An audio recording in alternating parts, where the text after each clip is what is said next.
Do you even know what a lighthouse is?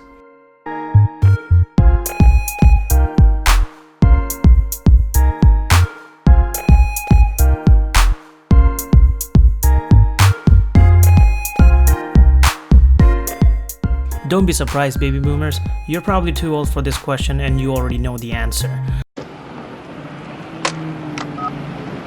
I'm too old for this shit. This question is mainly for millennials and Gen Z population. Let me tell you right out the back, this is not a decorated house during holidays. Unlike a well-lit house which burns a lot of energy sometimes without a purpose, a real lighthouse has a life-saving purpose and ships use it for navigation. I'm going to give you guys a small tour of one of the oldest lighthouses on Long Island. Fire Island Lighthouse was an important landmark for the transatlantic traffic coming into New York Harbor towards the end of the 19th century. Many transatlantic travelers saw this lighthouse as the first sight of land when entering America. The tower you see today is the second Fire Island Lighthouse. According to the National Park's website, the original tower was built and completed in 1826. It was 74 feet tall and its light could be seen for 10 nautical miles. The new tower construction was finished almost 32 years later and it was lit for the first time on November 1st, 1858. The second tower was made of red brick and was painted with cream color. It got its distinctive black and white stripes called day marks in 1892.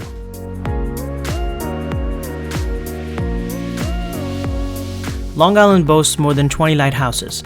The Montauk Point Lighthouse is the oldest on the Long Island, but it's certainly not the tallest one.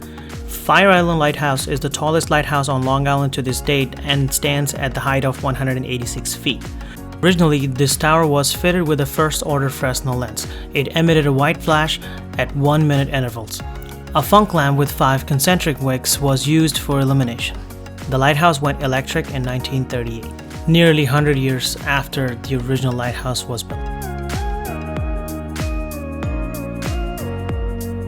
It was after 147 years later, the lighthouse was decommissioned as an aid to navigation. It was on December 31st, 1973, the new tower at the Robert Moses State Park was installed, and that had a small flash tube optic, which is a new technology, which basically led to decommissioning of the Fire Island Lighthouse.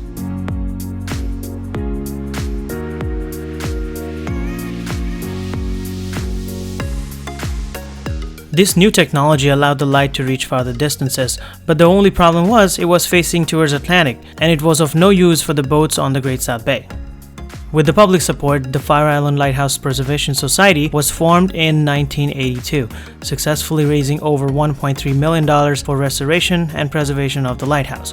Lighthouse was relit and reinstalled as an official aid to navigation on Memorial Day, May 25, 1986.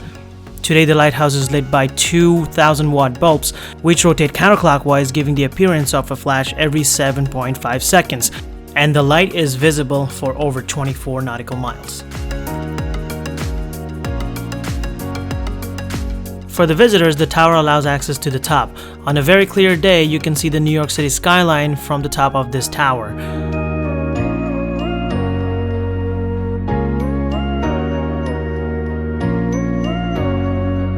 The climb is not too bad. It's about 182 steps and there is a nominal fee of $8 for adults. This supports FLIPS, which stands for Fire Island Lighthouse Preservation Society. The climb is safe and has railings to hold on. If my 63-year-old mom could do this climb, I bet you can too. This is the only lighthouse on the Long Island which is open year-round. You can take a drive on scenic Robert Moses State Parkway, park at parking field number 5, which might charge you about $10 during the summer and holidays, and then take a little over half-a-mile walk on the boardwalk to this lighthouse. Here's a tip: when on the boardwalk, do not wander off. Follow rules. I think it's because there are snakes in the sand dunes, but you're safe on the boardwalk. Yeah, so there are no snakes. Just fucking stay off the dunes. This lighthouse building also has a maritime history gallery. Make sure to take a walk around. The tower is open daily from sunrise to sunset. Sometimes tours are available if the volunteers are present on the site. This historical site is worth visiting in every season. Nowadays, there are new navigational technologies like GPS which are available for sailors, but these modern technologies can fail. And when these technologies fail, sailors can still take a deep breath and rely on a simple but ingenious piece of landmark standing tall on the Long Island shore to guide along the way.